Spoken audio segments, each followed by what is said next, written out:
அகிலத்தின் அன்பான சொந்தங்களுக்கு இனிய வணக்கம். மீனவர் காலைப்பதியினூடாக சந்தித்திருக்கின்றோம். காசாவில் போர் நிறுத்தம் ஏற்படுமா இல்லையா என்பதுதான் தற்போதுள்ள நிலைமையில் உலகம் முழுவதும் இருக்கும் மிக பெரும் கேள்வியாக அமைந்துள்ளது. குறிப்பாக கத்தார், எகிப்து, அமெரிக்கா போன்ற நாடுகள் காசாவில் போர் நிறுத்தத்தை அண்மித்து விட்டதாக கூறி வரும் சூழலில் ஸ்டேலோ இதில் சம்பந்தப்பட்ட ஹமாஸோ இதுவரை அதிகாரப்பூர்வமான அறிவிப்பதையும் வெளியிடவில்லை. இந்த நிலையில் நெதன்யாகுவுக்கு எதிராக ஜூதர்கள் மிகப்பெரிய போராட்டம் ஒன்றை ஸ்டேலில் நடத்தியிருக்கின்றார்கள். முக்கிய அமைச்சர்கள் எதிர்ப்பு தெரிவித்திருப்பதால் நெதன்யாகுவுக்கு புதிய சிக்கல் ஏற்பட்டிருக்கின்றது. கவுதிகளின் தாக்குதல் காரணமாக டெல்லவிவில் நேரடியான சேதங்கள் ஏற்பட்டிருக்கின்றது. இந்த சூழ்நிலையில் அண்மையில் நடைபெற்றிருக்கக்கூடிய மிக முக்கியமான சம்பவங்கள் குறித்து இந்த காணொளியில் விரிவாக பார்க்கலாம். முதலில் காசாவில் போர் நிறுத்தம் மற்றும் பணைய கைதிகளை விடுவிப்பதற்கான ஒப்பந்தத்தை இறுதி செய்ய மத்தியஸ்தம் செய்யக்கூடிய கத்தார் இந்த ஒப்பந்தத்துக்கு மிக மிக நெருக்கமாக தாங்கள் அண்மித்திருப்பதாகவும், காசாவில் போர் நிறுத்தம் மற்றும் பணைய கைதிகளை விடுவிப்பதற்கான பேச்சுவார்த்தைக்காக மத்தியஸ்தர்கள், ஸ்டேலினுடைய பிரதிநிதிகள், ஹமாஸினுடைய உயர்மட்ட பிரதிநிதிகள் கத்தாரில் மீண்டும் ஒன்று கூடியிருப்பதாகவும், இன்னும் சில மணி நேரங்களில் அல்லது நாட்களில் ஒரு நல்ல முடிவு வெளியாகும் என்று அவர்கள் தெரிவித்திருக்கின்றார்கள். முதல் கட்டத்தில் ஸ்டேலிய பணைய கைதிகள் படிப்படியாக விடுதலை செய்யப்படும் போது அதற்கு ஈடாக மக்கள் செறிவான பகுதிகளில் இருந்து ஸ்டேல் ஆக்கிரமிப்பு படைகள் வெளியேற வேண்டும்.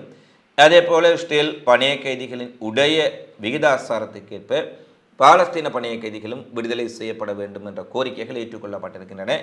இந்த சூழ்நிலையில் மிக நெருக்கமாக பேச்சுவார்த்தை நடைபெற்றுக் கொண்டிருப்பதாக இவர்கள் கடந்த 3 நாட்களாக தெரிவித்து வந்தாலும் கூட இதுவரை காசாவில் போர் நிறுத்தம் அதிகாரபூர்வமாக அறிவிக்கப்படவில்லை என்பதுதான் யதார்த்தமாக இருக்கின்றது.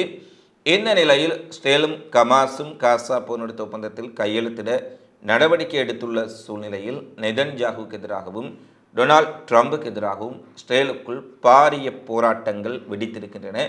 குறிப்பாக ஜெருசலேமில் ஆயிரக்கணக்கான ஸ்டேலியர்கள் திரண்டு இந்த பாதுகாப்பு ஒப்பந்தம், சமாதான ஒப்பந்தத்துக்கு எதிராக மிகப்பெரிய அளவிலான போராட்டத்தை நடத்தியிருக்கின்றார்கள். அது மட்டுமல்ல, குறிப்பாக இந்த நேரத்திலே போராட்டத்தில் ஈடுபட்டிருக்கக்கூடியவர்களுடைய முக்கிய கருத்தாக நெதன்யாகு, ட்ரம்ப் போன்றவர்கள் காசாவை ஹமாஸிடம் தாரை வார்த்து கொடுப்பதற்கு முயற்சி செய்கின்றார்களா என்று கேள்வி எழுப்பியிருக்கின்றார்கள். ஆயிரக்கணக்கான லட்சக்கணக்கான மக்கள் நிர்கதியாக்கப்பட்டிருக்கின்றார்கள். பாலஸ்தீனர்கள் 46,000 பேர் கொல்லப்பட்டிருக்கின்றார்கள். ஸ்ட்ரேலியர்களுக்கும் இவ்வளவு படுகொலைகளை செய்த பின்னர் அவர்களுக்கும் அங்கு பாதுகாப்பு இல்லாத ஒரு சூழ்நிலை. அனைத்து ஸ்ட்ரேலிய நகரங்களும் ஏவுகணை வீச்சுக்குள் இருக்கின்றன. தற்போதும் கவுதிப்படை அங்கு தாக்குதலை நடத்தி கொண்டிருக்கின்றார்கள். அது மட்டுமல்ல, பணைய கைதிகளாக பிடிக்கப்பட்டவர்களின் உறவினர்கள் தங்களுடைய அன்புக்குரியவர்கள் விடுதலை செய்யப்பட வேண்டும் என்று மிக ஆர்வத்துடன் இருக்கின்றார்கள். நேற்றைய தினத்தில் கூட நாங்கள் நேற்றைய காணொலியில் ஒரு செய்தியை வெளியிட்டிருந்தோம். ஊடகங்களும் சரி, அரசியல்வாதிகளும் சரி, இந்த பணைய கைதிகள் விடுதலை, காசாவில் போர் நிறுத்தம் தொடர்பில் எதிர்மறை விளைவுகளை ஏற்படுத்தக்கூடிய எந்த செய்திகளையும் தகவல்களையும் வெளியிட வேண்டாம் என ஒரு உருக்கமான ஒரு கோரிக்கை விடுத்திருந்தார்கள். ஆனால் இந்த நெதன்யாகுவே ஒரு இனவரி பிடித்த ஒருவர்.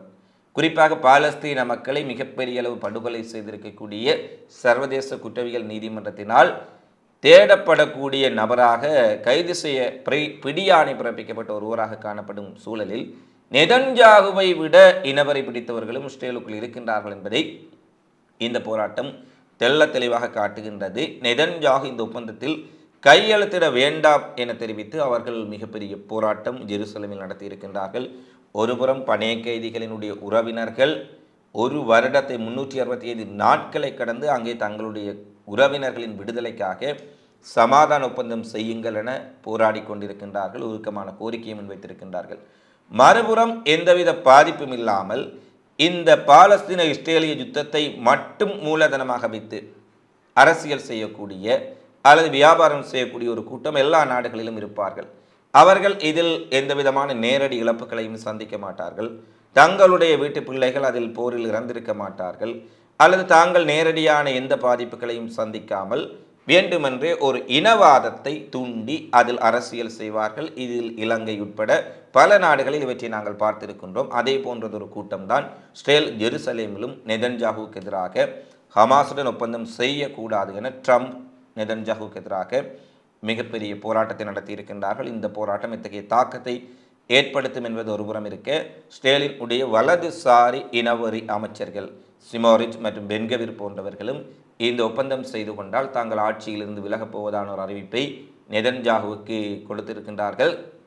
ஆனால் ஸ்டேலினுடைய எதிர்க்கட்சி தலைவர் ஜார் லாபிட் அவர்கள் இந்த ஒப்பந்தம் செய்து கொள்வதால் கூட்டணி கட்சியிலிருந்து பென்கவிர் சிமோரிச் போன்ற அமைச்சர்களினுடைய விலகுதல் நடைபெற்றால் ஆட்சியை காப்பாற்றுவதற்கு தாங்கள் நிபந்தனையுடன் கூடிய ஆதரவை வழங்குவதற்கு தயாராக இருக்கின்றோம் என எதிர்க்கட்சி தலைவர் அறிவித்திருக்கின்றார். எனவே சிமோரிச் பென்கவிர் போன்றவர்கள் நீங்கினாலும் கூட நெதன்யாகுவின் ஆட்சிக்கு பாதிப்பில்லை என்ற விடயம் தெளிவாக தெரிகின்றது. இந்த நிலையில் சிமோரிச் நிதியமைச்சருடன் ஒரு அவசர சந்திப்பு நெதன்யாகுவுக்கு இடையில் நடைபெற்றிருக்கின்றது.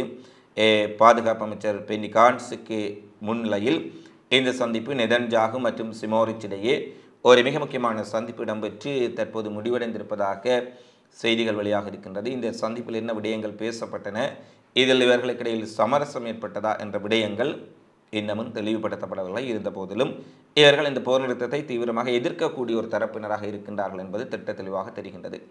அடுத்து காசாவில் ஸ்டேலிய இராணுவம் நேற்றைய தினம் ஸ்டேல் இராணுவத்தின் உடைய வெடிகுண்டுகள் தவறுதலாக வெடித்ததில் 5 IDF-இனுடைய இராணுவத்தினர் கொல்லப்பட்டிருந்தார்கள்.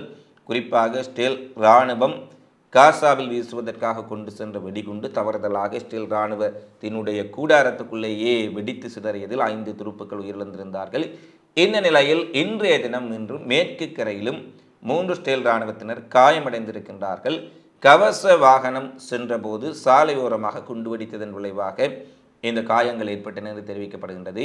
இது அல்கசாம் படைப்பிரிவு அல்லது ஹமாஸ் அல்லது ஜெனின் படையணி போன்றவர்கள் வைத்த குண்டா அல்லது ஸ்டேல் இராணுவத்தினர் ரோந்து நடவடிக்கைகளுக்காக சென்றபோது அங்கு தவறுதலாக விடப்பட்ட குண்டு வெடித்ததில் 3 காயமடைந்திருக்கின்றார்கள் என்றும் சில ஊடகங்கள் செய்தி வெளியிட்டிருக்கின்றன. எனவே நேற்றைய தினம் 5 ஸ்டேல் இராணுவத்தினர் அவர்களுடைய வெடிகுண்டிலேயே கொல்லப்பட்ட சூழ்நிலையில் மீண்டும் ஸ்டேலிய இராணுவத்தின் குண்டுகளை வெடித்து 3 பேர் கொல்லப்பட்டிருக்கின்றார்கள் என்று வெளியான செய்திகள் ஸ்டேல் இராணுவத்தினரின் உடைய தரப்பிலே மிகப்பெரிய அதிர்வலைகளையும் கேள்விகளையும் ஏற்படுத்தியிருக்கின்றது. அடுத்து கடந்த 48 மணி நேரத்தில் ஸ்டேல் மீது கவுதிகள் 4வது தாக்குதலை நடத்தியிருக்கின்றார்கள். ஏற்கனவே 3 தாக்குதல்கள் நடத்தப்பட்டன. பாலிஸ்டிக் மிசைல்ஸ், ட்ரோன்கள், கேப்பசோனிக் ஏவுகணைகள் கொண்டு அந்த தாக்குதல் அவர்கள் நடத்தியிருந்தார்கள். அதனால் ஏற்பட்ட விளைவுகள் குறித்து நேற்றைய காணொலியில் பேசியிருந்தோம். இன்று 4வது தாக்குதல் ஸ்டேலினுடைய துறைமுக நகரமான ஏலாட்டில் உள்ள ஒரு மின் உற்பத்தி நிலையத்தின் மீது நடத்தப்பட்டிருக்கிறது.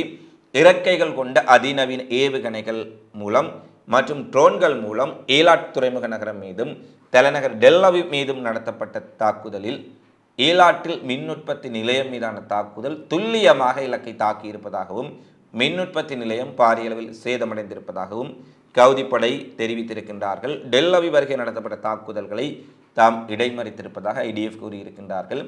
ஆனால் ஏலாட் துறைமுக நகரில் அமைந்துள்ள மின் உற்பத்தி நிலைய தாக்குதல் குறித்து அவர்கள் எந்த செய்திகளையும் வெளியிடாவிட்டாலும் கூட சுயாதீன ஊடகங்கள் மின் உற்பத்தி நிலையத்தின் மீது கவுதிகள் நடத்திய தாக்குதல் நேரடியாக தாக்கத்தை ஏற்படுத்தி அந்த மின் உற்பத்தி நிலையத்திற்கு பாரிய சேதத்தை ஏற்படுத்தி இருக்கின்ற விடயத்தையும் தெரிவித்திருக்கின்றார்கள். எனவே கவுதி படையின் தாக்குதலும் ஸ்டேல் மீது தொடர்ச்சியாக நடைபெற்றுக் கொண்டிருக்கின்றது. ஒருவேளை காசாவில் ஹமாஸுடன் போர் நிறுத்தம் ஏற்படுத்தப்பட்டால் அல்லது ஏற்பட்டால் கவுதிகளுடைய தாக்குதல் நிறுத்தப்படுமா என்பதை பொறுத்திருந்துதான் பார்க்க வேண்டும். காசாவில் போர் நிறுத்தம் ஏற்பட வேண்டும், அமைதி நிலவ வேண்டும், அங்கு சமாதானம் ஏற்பட வேண்டும், அங்கிருக்கும் மக்கள் யுத்தத்தினால் ஏற்படுத்தக்கூடிய வடுக்களும் வலிகளும் நீங்க வேண்டும் என்பதுதான் அனைவருடைய எதிர்பார்ப்பாகவும் இருக்கின்றது. ஆனால் கடந்த ஒரு வார காலமாகவே பனை கைதிகள் விடுதலையும் சரி, காசாவில் போர் நிறுத்த ஒப்பந்தத்தையும் அண்மித்து விட்டோம் என தொடர்ச்சியாக கத்தார், அமெரிக்கா செய்திகளை வெளியிட்டு வந்தாலும் கூட இந்த காணொலியை பேசும் இந்த நேரம் வரை அங்கு அதிகாரபூர்வமாக எந்த ஒரு போர் நிறுத்தமும் அறிவிக்கப்படவில்லை என்பதுதான் கவலைக்குரிய விடயமாக இருக்கின்றது. இவை இன்றைய நாளில் வெளியான மிக முக்கியமான நிகழ்வுகளாக பதிவாக இருக்கின்றன. தொடர்ச்சியாக உலகெங்கு நடைபெறும் நிகழ்வுகளை உடனுக்குடன் அறிந்து கொள்ள அகிலத்தோடு இணைந்திருங்கள். இந்த காணொலி பதிவு தொடர்பிலான உங்களது மதிப்பான கருத்துக்களை தவறாமல் கமெண்ட்ஸில் பதிவிடுங்கள் என கேட்டுக்கொண்டு மீண்டும் ஒரு காணொலியில் உங்களை சந்திக்கும் வரை உங்களிடமிருந்து விடைபெறும் நான் உங்கள் அன்பின் சந்துரு. வணக்கம்.